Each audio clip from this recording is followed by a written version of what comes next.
देखो खड़ा जी सरकार। पेट में चूहा कुदाता रे। जी सरकार। पता कर कुछ मिली खाए पिए के। सरकार इधर तो कुछ नहीं के लौकत। हथियार लेके जंगले में घूमे की पड़ी कारे शिकार खातिर। जी सरकार। ये सरकार लागत है ऐसे करे के पड़ी। चला रे सब चलो।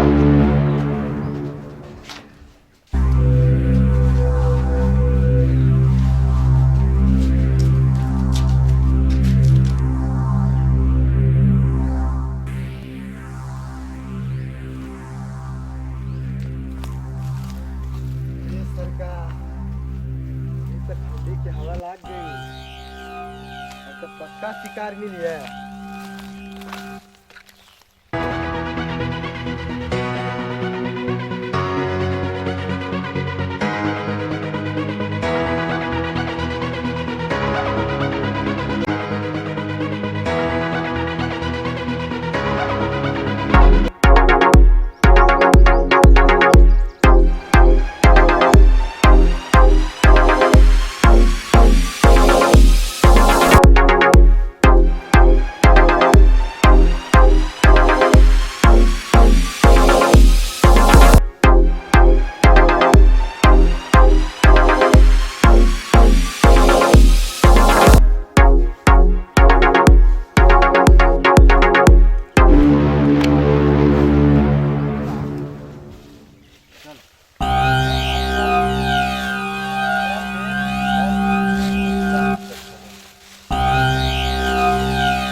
चला दे तय अपन काम कर।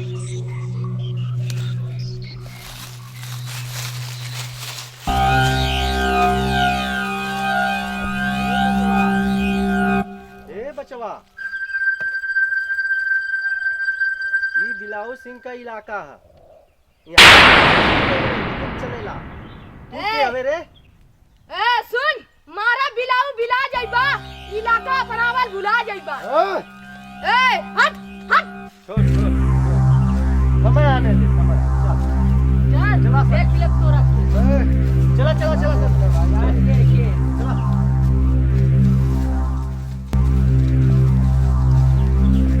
भैया थोड़ा सा दिमाग खराब कर दे चला।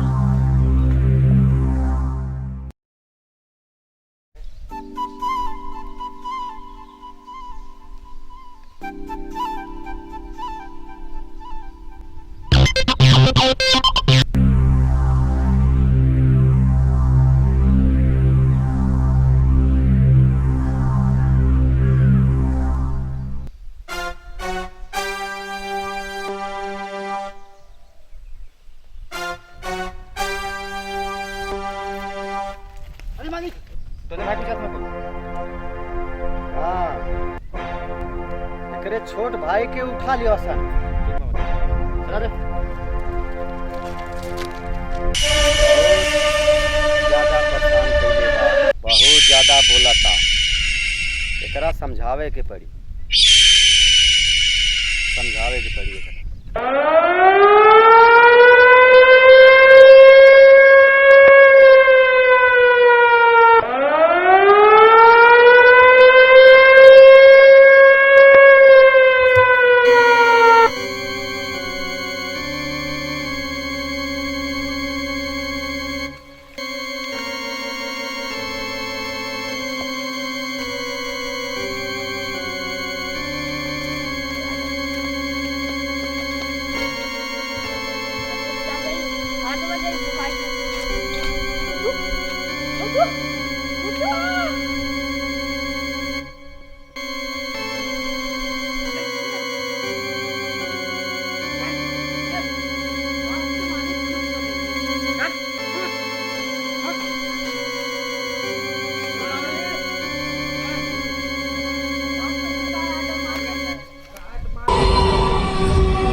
तो इलाका बुलवावे के नाम लेत रहल। बिलाऊ बिला जइबा इलाका बुला जइबा। ना समझे? एका ले जाके इतना धुलाई करा कि एकर चेहरा देखे लायक ना रहे। ले चल।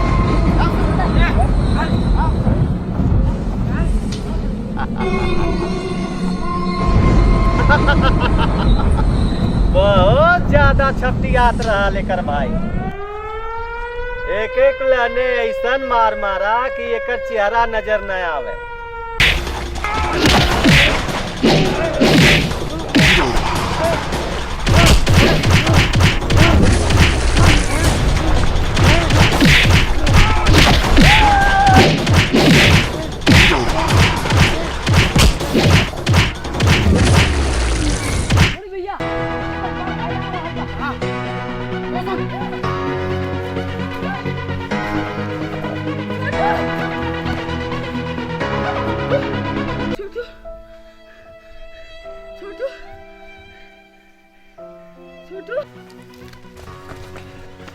मालिक हमने छोटुआ के मारता नहीं गया तब ले ओकर बड़ भाई आ गए, लेकिन छोटुआ के हमने जान से मार देने जा। शाबाश शाबाश।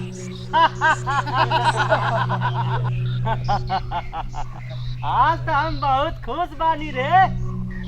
जितना पूरा जंगल घूमे में ना मजा आई, तो दुश्मन के छोट भाई के मुँहे में मजा आ गई ले। मजा आ गई। चला सन अपने अड्डा पे। चला सन।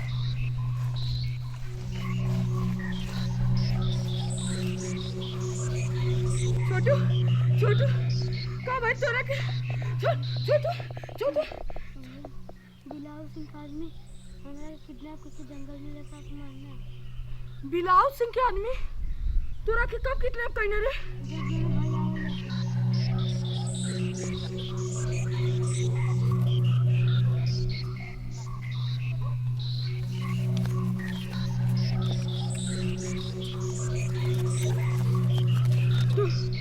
बिलाव सिंह आराम वाली तो रात उतारे। चल छोटू।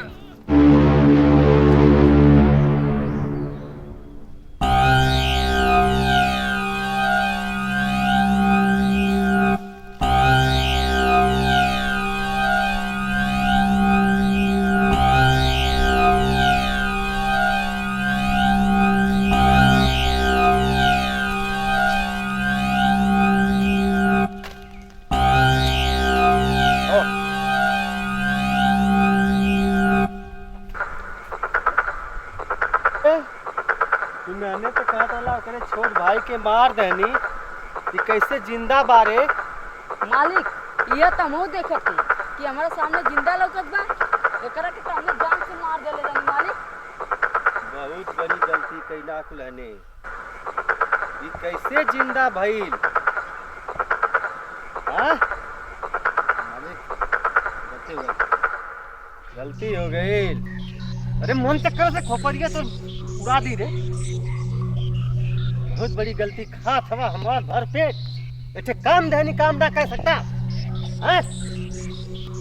तोहने के देख रेख में कौनो काम ना छोड़नी, कौनो अधूरा ना काम छोड़नी। लेकिन तू नहने के ऐसे काम देनी वो अधूरा छोड़ के आ गिला दांत चियारत। करे एक देख के छोड़ दलक लने। आज तू नहने के सामने दुनहुन के मारा। बिलाव सिंह ते हमारा छोट भाई के किडनैप करके जंगल में लाके मारले। ते बहुत बड़ी गलती कैले। अपना आप के साथ समझाता रे। ते हमरे माने का देखे बे। ये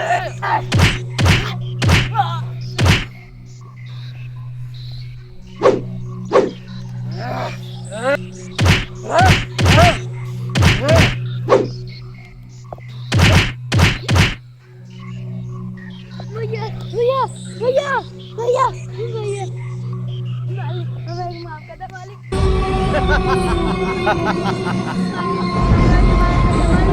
मालिक हमें माफ कर दो।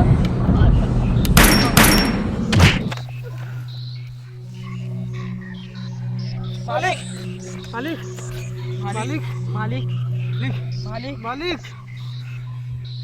मालिक ते हमारा मालिक के मरले भैया भैया भैया छोटू छोटू